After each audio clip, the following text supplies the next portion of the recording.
We're here in South London. We've just had an excellent Reform UK meeting, and I would like to ask David Bull, Deputy Leader of Reform UK, a few questions, probably about party policy.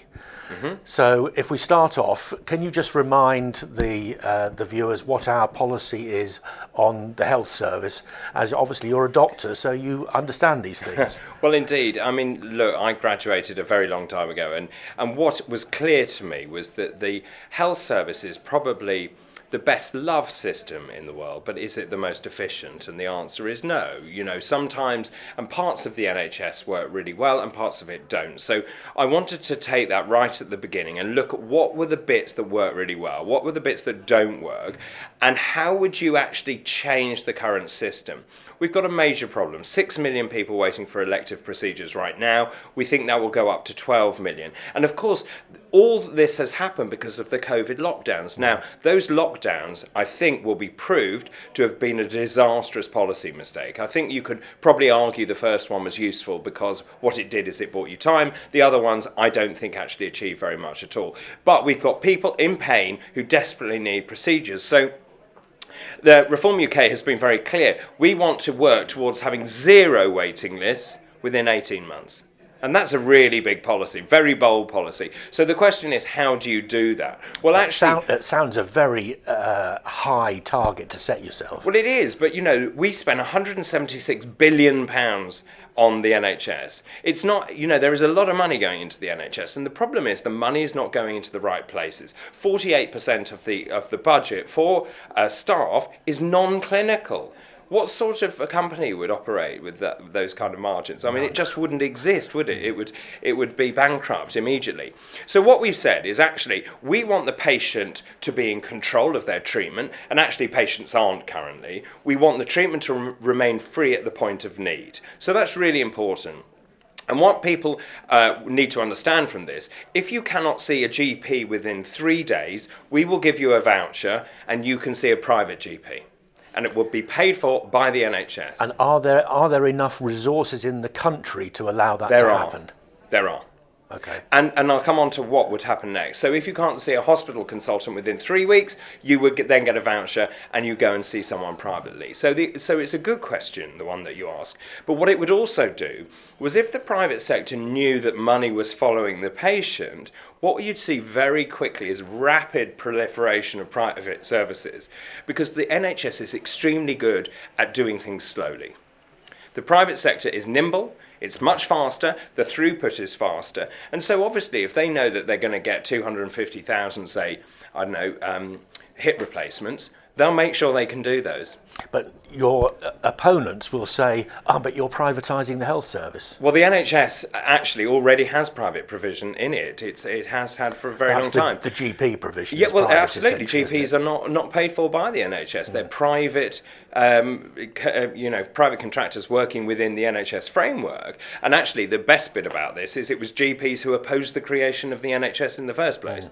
So people don't really understand, but I don't think it matters who owns the various bits. The key is it remains free at the point of need and the money follows the patient.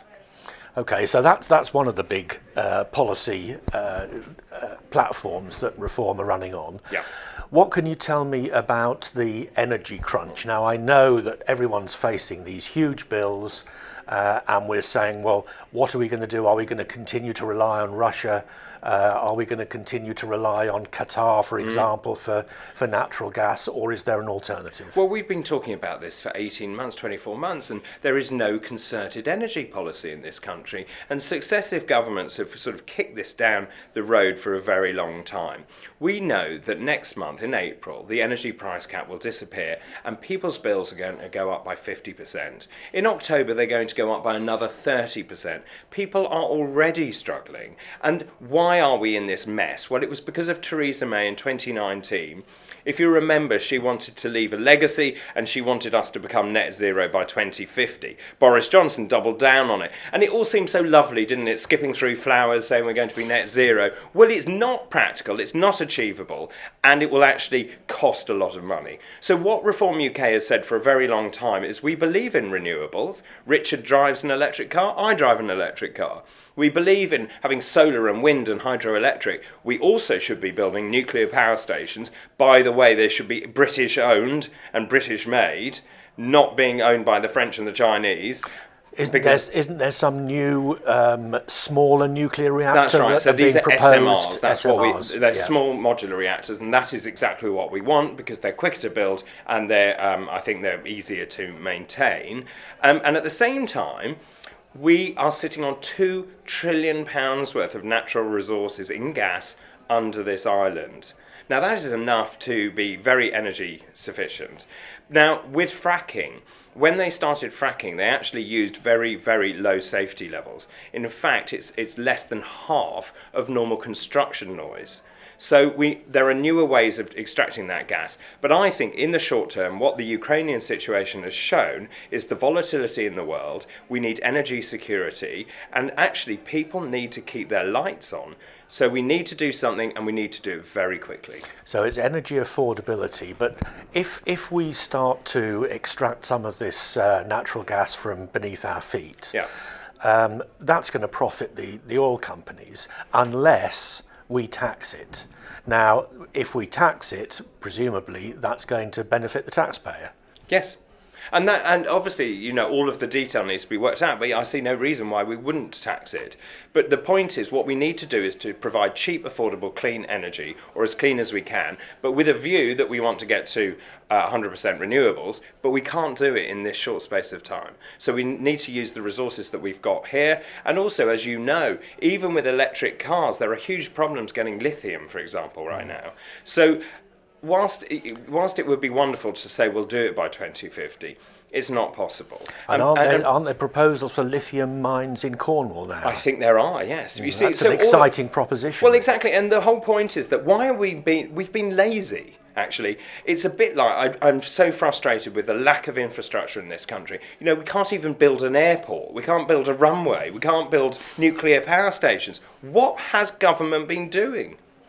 Okay, let's move on from that to the education sector now. We've all had experience of the education sector, not only from ourselves but through our children and grandchildren. What can we do to improve the level of the general level of education in the country? And there have been a lot of changes in education over the years. Education has been taken out of the remit of local authorities. But what can we do to improve what most people consider is a service that can be improved? Oh, definitely can be improved. And we have a working group at the moment looking at education and how we can improve it. I think from my point of view, the thing that I'm most passionate about is Tony Blair brought in this 50% requirement of kids need to go to university. Yeah. What a ridiculous thing that was. The so point they can study Elvis studies. That's or something. Right, or swimming pool management. Yeah. Why do we need that? We don't. We want you can't get a carpenter or an electrician for love nor money at the moment. So what we need to do is actually, and I think the whole thing about this is that I'm a great believer that children need to be nurtured, and you need to see what it is that lights up their eyes and allow them then to develop in that way. And I was hearing a story about a girl who had maybe not been so academic but was a great musician. So I think a lot of the time teachers have been sort of or at least sort of forced to look at the academic grades. The schools have got to be ranked, they've got to get this many grades. That for me is not about education. Academic grades are one part of education. And don't you think the educational establishment has been taken over by what I shall describe as the left? I certainly think there are some brilliant teachers, but I think you're absolutely right in terms of there's this sort of mass doctrine teaching, isn't there? Everyone's become incredibly woke. You can't call anyone anything anymore. And I actually think that we need to... What frustrates me is even when they're teaching history or indeed politics, they will then say if they're teaching about Reform UK, I can imagine we're not going to get a very nice press.